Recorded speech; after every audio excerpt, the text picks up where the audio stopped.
भांजी बाथरूम के अंदर नहा रही थी। उसने अपना फोन बाहर चार्जिंग में लगा रखा था, लेकिन तभी वहां पर उसका मामा आता है और जैसे ही वो उस फोन को चार्जिंग में लगा हुआ देखता है तो उसके बाद उस फोन को निकाल कर देखने लगता है और उसके अंदर उसे कुछ ऐसा मिल जाता है जिसे देखने के बाद मामा सीधा पुलिस के पास फोन कर देता है और पुलिस वालों को घर पर बुला लेता है। क्या कारण था जो मामा ने फोन देखने के बाद पुलिस को बुला लिया था और किस वजह से उसने उसका फोन देखा था, पूरी सच्चाई के बारे में जानने के लिए वीडियो को अंत तक जरूर देखें। उड़ीसा के भुवनेश्वर में एक व्यक्ति रहा करता है जिसका नाम है करण, जिसकी पत्नी का नाम शीला है और उन दोनों की शादी को लगभग 8 से 9 साल हो गया है, लेकिन अभी तक उनको कोई बच्चा नहीं हुआ है। इसी वजह से करण और शीला दोनों इस बात से काफी ज्यादा दुखी रहते हैं, लेकिन फिर भी वो एक दूसरे का सहारा बन के अपने जीवन को व्यतीत कर रहे थे। कुछ दिनों बाद वो दोनों पति पत्नी मिलकर तय करते हैं कि वो कोई बच्चा गोद लेंगे और उसी का भरण पोषण करके अपने जीवन को व्यतीत करेंगे। इस बात के लिए पहले पति माना नहीं करता था, लेकिन अब जब काफी दिन उनकी शादी को हो गए हैं और बच्चा नहीं हो रहा है तो वह भी मान जाता है और कहता है कि ठीक है, कोई बात नहीं, हम कोई बच्चा ले लेंगे गोद और उसका भरण पोषण खुद ही करेंगे। ऐसा कहकर पति अपने काम के लिए चला जाता है और पत्नी दिमाग लगाने लगती है कि किस तरह से बच्चे को गोद लिया जाए और कौन से अनाथ आश्रम में हमको जाना चाहिए। सुबह सुबह दोनों पति पत्नी घूमने के लिए जाया करते हैं और एक दिन सुबह जब वो घूमने के लिए जा रहे थे तो उसी दौरान उन्हें सड़क किनारे की झाड़ियों से एक बच्चे के रोने की आवाज सुनाई देती है।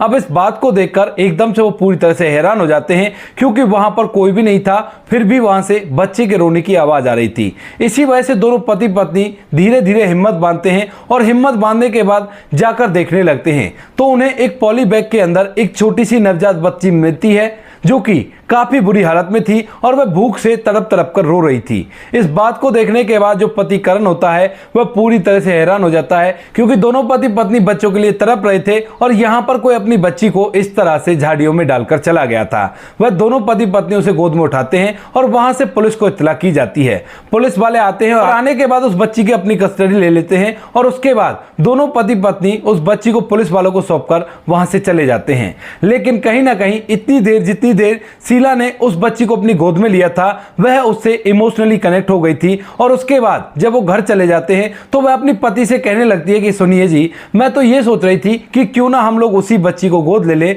जो हमें झाड़ियों में मिली थी। वैसे भी पुलिस वाले अब इसे अनाथ आश्रम में डाल देंगे और अनाथ आश्रम से हमें बच्चे को लेना है। इसकी उम्र भी काफी छोटी है तो इसको यही लगेगा कि हम इसके माता पिता हैं और इसी को गोद ले लेते हैं। अब जो करण होता है वह थोड़ी देर तक इस बारे में सोच विचार करता है और सोच विचार करने के बाद उसे भी ये बात अच्छी लगती है, क्योंकि इतनी छोटी बच्ची उन्हें कहीं भी नहीं मिल पाती और इतनी छोटी बच्ची को ही वो गोद लेंगे तो उन्हें वो अपने माता पिता ही समझेगी। यही सोचकर जो करण होता है वह इस बात के लिए एग्री हो जाता है और पति पत्नी शाम के समय उस पुलिस स्टेशन में चले जाते हैं जहां की पुलिस को उन्होंने बच्ची को हैंडओवर किया था। तो पुलिस वालों ने उसे एक हॉस्पिटल में भर्ती करा रखा था, क्योंकि बच्ची भूख की वजह से थोड़ी सी व्याकुल हो गई थी और डॉक्टर साहब की देखरेख में उसे रखा गया था। पुलिस वाले पूछते हैं कि आप उसके बारे में क्यों पूछ रहे हो, क्या आपको पता है कि उसके माता पिता कौन है? लेकिन तभी यहाँ पर करण और शीला पुलिस वालों से कहने लगते हैं कि नहीं, हमें नहीं पता, लेकिन हम लोग उसे गोद लेना चाहते हैं क्योंकि उस बच्ची से हमें अलग सा अटैचमेंट हो गया है और हम अगर उसे अभी से पालेंगे तो वो हमें अपने माता पिता समझेगी,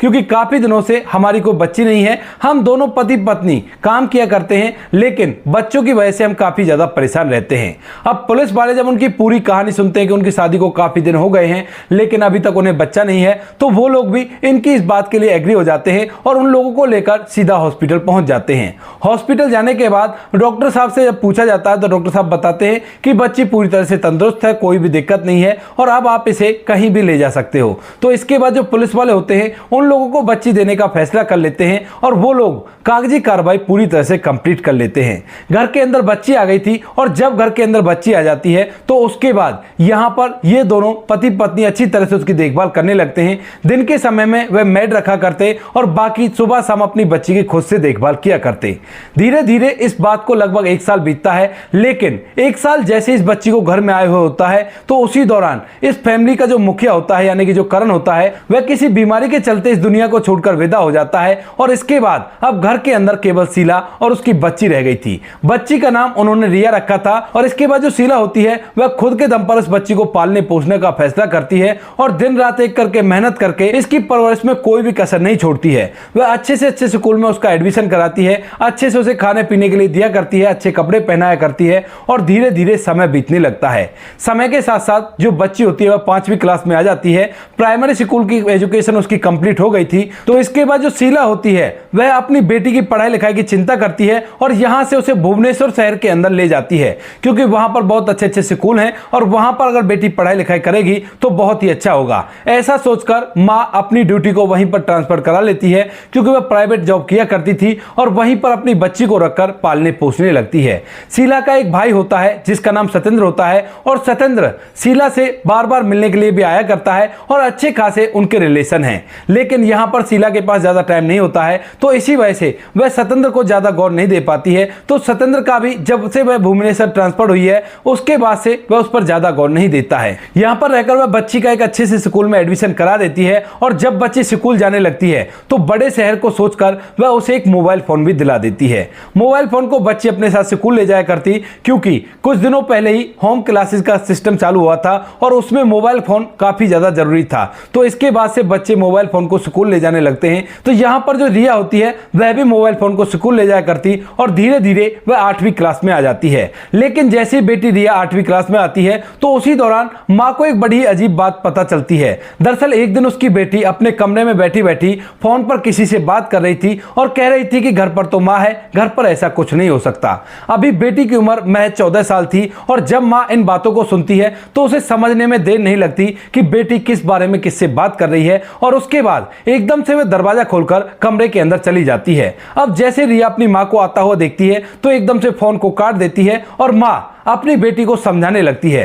पहले तो उसे बड़े ही प्यार से पूछती है कि बेटी तुम किससे बात कर रही थी और किस बारे में तुम्हारी बात हो रही थी। रिया पहले कुछ भी नहीं कहती है, लेकिन मां समझदारी के साथ काम लेती है और कहने लगती है बेटी देखो, मां बेटी का रिश्ता जब बेटी जवान हो जाया करती है तो एक दोस्त की तरह हो जाता है, तो दोस्त होने की खातिर तुम मुझे बता सकती हो कि क्या चल रहा है तुम्हारे बीच में। तो उसके बाद जो रिया होती है वह धीरे धीरे अपनी मां को बता देती है कि वह जिस स्कूल में जाया करती है उस स्कूल के बाहर कुछ लड़के खड़े हुआ करते हैं और उन्हीं लड़कों में से एक लड़के से वह प्यार कर बैठी है और उसी के साथ अपने जीवन को व्यतीत करना चाहती है। उसी से वह यहां पर बात कर रही थी। अब जब बेटी की उम्र 14 साल होती है और बेटी के कारनामे जब मां देखती है तो उसके बाद उसे समझाने लगती है। कहती है कि बेटी उन लड़कों की उम्र काफी ज्यादा है और तुम अभी छोटी उम्र की हो, तुम अभी समझदार नहीं हो और जब तुम बालिग हो जाओ तो उसके बाद तुम कोई भी फैसला ले लेना, मैं उस फैसले में तुम्हारा साथ दूंगी, लेकिन फिलहाल इन सब चीजों को बंद कर दो, ऐसा बिल्कुल भी करना ठीक नहीं है। यानी कि मां ने सीधा सीधा अपनी बेटी को समझा दिया था और उसके बाद जो रिया होती है वह भी अपनी मां की बात को मानती है और कहती है कि ठीक है मां, मैं बिल्कुल भी अब किसी से भी बात नहीं करूंगी और आराम से अपने जीवन को व्यतीत करूंगी। ऐसा कहकर बेटी तो मान जाती है और इसके बाद जो मां होती है वह अपनी बेटी को अच्छी तरह से घर के अंदर रखने लगती है। धीरे धीरे लगभग 2 से 3 महीने होते हैं, लेकिन 2-3 महीने बाद अचानक से एक दिन जो यहां पर शीला होती है, शीला सुबह सुबह अपने बिस्तर से नहीं उठती है और उसके बाद जो रिया होती है वह फौरन से एम्बुलेंस बुलाकर अपनी मां को सीधा हॉस्पिटल ले जाती है। रिया अपनी मां के लिए रो रही थी, तड़प रही थी और यहां पर जो अड़ोस पड़ोस के कुछ लोग होते हैं वह भी रिया के साथ हॉस्पिटल जाते हैं और वहां पर डॉक्टर साहब जब रिया की मां शीला का चेकअप करते हैं तो वो लोग बताते हैं कि रिया की मां अब इस दुनिया में नहीं रही है, वह इस दुनिया को छोड़कर जा चुकी है। रिया से जब वो लोग पूछते हैं कि क्या हुआ मां को, तो वो कहने लगती है कि रात के समय मां अपने सीने में दर्द बता रही थी और मैंने तो रात में भी कहा था मां से कि मां चलो हॉस्पिटल चलते हैं, लेकिन उन्होंने पेन किलर ले ली थी और कहा था कि कोई भी ऐसी बात नहीं है, सब कुछ ठीक हो जाएगा, लेकिन मुझे क्या पता था कि रात में ही इनको हार्ट अटैक हो जाएगा। ऐसा करके वह फूट फूट कर रोने लगती है और वहीं पर यह बात रिया के मामा सतेंद्र को भी पता चल जाती है और वह भी फौरन से भागा दौड़ा हॉस्पिटल पर आता है और अपनी बहन को देखकर फूट फूट कर रोने लगता है। इसके बाद वह रिया को सहारा देता है और कहता है कि बेटी जो हो गया उसे भूल जाओ और आगे की जिंदगी को व्यतीत करने की कोशिश करो, कोई बात नहीं, तुम्हारी मां नहीं रही तो कोई परेशानी नहीं है, मैं तुम्हें अपने पास रखूंगा और अपने पास पाल पोस कर बड़ा करूंगा। इसके बाद जो रिया के मामा होते हैं वह अपनी बहन का अंतिम संस्कार कराते हैं और उसके बाद अपनी भांजी को अपने साथ अपने घर ले जाते हैं। वहां पर वह उसे अपने बच्चों के साथ रखने लगते हैं, लेकिन यहां पर रिया का व्यवहार बिल्कुल से अलग था। उसे बिल्कुल भी इस बात का गम नहीं था कि उसकी मां की मौत हो गई है और वह तो दिन भर अपने फोन पर लगी रहा करती और पढ़ने के लिए वह स्कूल भी जाया करती। और इस बात को देखकर मामा का दिमाग इधर उधर घूमने लगता है और वह सोचने लगता है कि ऐसा कैसे हो सकता है, जिस बेटी की मां उसे छोड़कर चली गई हो वो इतनी आराम से और सहजता से कैसे रह सकती है। इसी बात को सोचकर जो मामा होता है वह अब रिया पर गौर देने लगता है और इस बात की तहकीकात करने लगता है कि आखिर चल क्या रहा है और किस वजह से रिया इतना नॉर्मल बिहेव कर रही है। इसके बाद जो मामा होता है उसका स्कूल में भी पीछा करता है, तो उसे पता चलता है कि रिया स्कूल टाइम में स्कूल ना जाकर एक लड़के के साथ बाइक पर बैठती है और ना जाने कहां चली जाती है। जब स्कूल की छुट्टी होती है तो वह लड़का उसे वापस भेज देता है और वह वापस से उसके मामा के घर में आ जाती है। अब यहां पर मामा को यह बात बड़ी अटपटी लगती है, लेकिन उसके पास इस चीज को प्रूव करने के लिए कोई सबूत नहीं था, तो इसी वजह से वह रिया की जो मोबाइल फोन होता है उसके पासवर्ड पर गौर देने लगता है। एक दिन रिया सोफे पर बैठकर मोबाइल चला रही थी और उसी समय उसका मामा पीछे खड़ा हुआ था। इसके बाद रिया का फोन जब लॉक होता है तो वह लॉक को खोलती है और मामा ने पासवर्ड देख लिया था। जब मामा को पासवर्ड पता चल गया था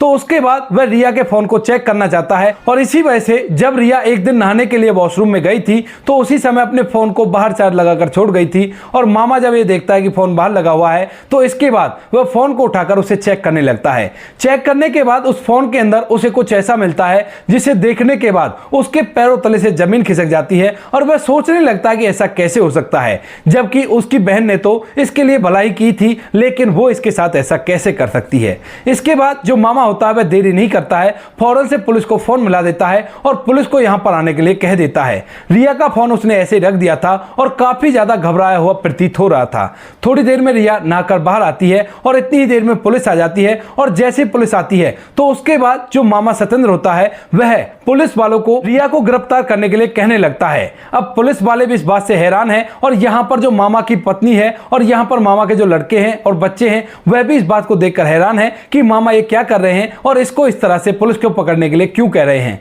तभी जो मामा होता है वहां पर सभी लोगों के सामने उस बात को उजागर करता है जिस बात की वजह से उसने पुलिस बुलाई है। वह बताता है कि रिया के फोन में इंस्टाग्राम पर मैंने मैसेज देखे थे और उन मैसेजों में इसने अपने प्रेमियों से बात कर रखी है, जिसमें साफ साफ जाहिर हो रहा है कि मेरी बहन की जो मौत हुई है वो एक हार्ट अटैक की वजह से नहीं हुई थी, इन लोगों ने उसे दुनिया से विदा किया है। वहां पर इंस्टाग्राम के मैसेज में लिखा हुआ था कि मेरी मां तुम लोगों से बात करने से मुझे मना कर रही है। तो यहां पर जो उसके बॉयफ्रेंड होते हैं वो उसे सलाह देते हैं कि अपनी मां को इस दुनिया से विदा कर दो और उसके बाद हमारे बीच में कोई भी नहीं आएगा। इस बात को सुनकर वह पूछने लगती है कि कैसे कैसे होगा, तो वह बताते हैं कि ऐसा करना, नींद की गोली दे देना और उसके बाद हमें यहां पर बुला लेना। यानी कि यहां पर रिया ने अपनी मां को नींद की गोली दे दी थी और उसके बाद उसके बॉयफ्रेंड ने आकर उसकी मां को इस दुनिया से विदा कर दिया था। यह बात सुनकर सभी लोग पूरी तरह से हैरान हो जाते हैं और पुलिस वाले भी उस लड़की रिया को देखकर सोच विचार में पड़ जाते हैं। यहां पर मामा यह भी बताता है कि रिया को उसके बहन ने गोद लिया था, वह उनकी बच्ची नहीं थी। इस बात को सुनकर रिया पूरी तरह से हैरान हो जाती है और यहीं पर फूट फूट कर रोने लगती है, लेकिन मामा बिल्कुल भी रहम उस पर नहीं करता है और पुलिस वालों को उसे दे देता है। पुलिस वाले उसे ले जाते हैं और ले जाने के बाद जब पूछताछ करते हैं तो दो लड़कों के नाम सामने आते हैं। रिया की उम्र 14 साल थी और यहां पर जो दो लड़के होते हैं उनकी उम्र 24 और 22 साल थी। उन दोनों लड़कों को भी उठाया जाता है और जब सख्ती से उनसे पूछताछ की जाती है तो यहां पर पूरा के पूरा मामला पुलिस के सामने खुलकर आता है। यहां पर जो रिया होती है उसने अपनी मां को नींद की गोली दे दी थी, जो गोलियां इन लड़कों ने लाकर उसे दी थी और उन गोलियों को देने के बाद मां गहरी नींद में चली जाती है और तभी रिया अपने प्रेमियों को यहां पर बुला लेती है और प्रेमी आकर एक तो उसके हाथ पैरों को पकड़ता है और दूसरा तकिए को उसके मुंह पर दबा देता है। थोड़ी देर में जो रिया की मां शीला होती है वह दुनिया को छोड़कर विदा हो जाती है और उसके बाद जो दोनों प्रेमी होते हैं वह रिया को पूरा मामला समझा देते हैं कि तुम्हें क्या करना होगा। वह बताते हैं कि सुबह सुबह जल्दी उठकर जोर जोर से रोने लगना और फिर भी एम्बुलेंस को लेकर सीधा अपनी मां को लेकर हॉस्पिटल पहुंच जाना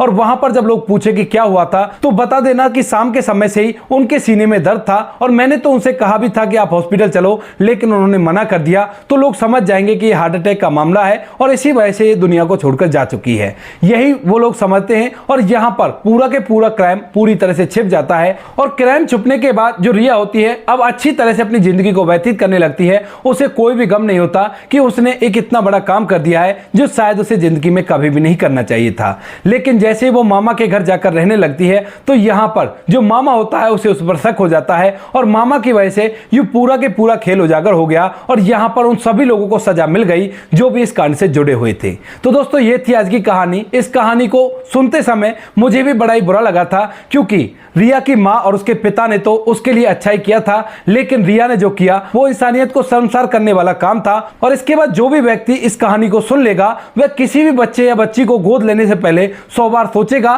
कि अगर अपना खून होता तो शायद ऐसा नहीं हो पाता। बाकी खैर, जो कुछ भी आप इस कहानी के बारे में कहना चाहते हो या रिया के बारे में कहना चाहते हो, अपनी राय कमेंट बॉक्स में लिख सकते हो, लोगों के साथ शेयर कर सकते हो। वीडियो जैसी भी लगी हो कमेंट सेक्शन में बता देना। वीडियो अच्छी लगे तो वीडियो को लाइक और चैनल को सब्सक्राइब जरूर करें ताकि हमें थोड़ा सा हौसला मिल सके आप लोगों के लिए और भी अच्छे वीडियो बनाने के लिए। इन कहानियों को सुनाने का उद्देश्य किसी को परेशान करना बिल्कुल भी नहीं है। ये कहानी आपको इसलिए सुनाई जाती है ताकि आप लोग इन कहानियों में से कुछ ना कुछ सीख सको और अपने जीवन में उस चीज को अप्लाई कर सको। मिलते हैं किसी नेक्स्ट वीडियो नए टॉपिक के साथ, तब तक के लिए जय हिंद, जय भारत, जय हिंदुस्तान।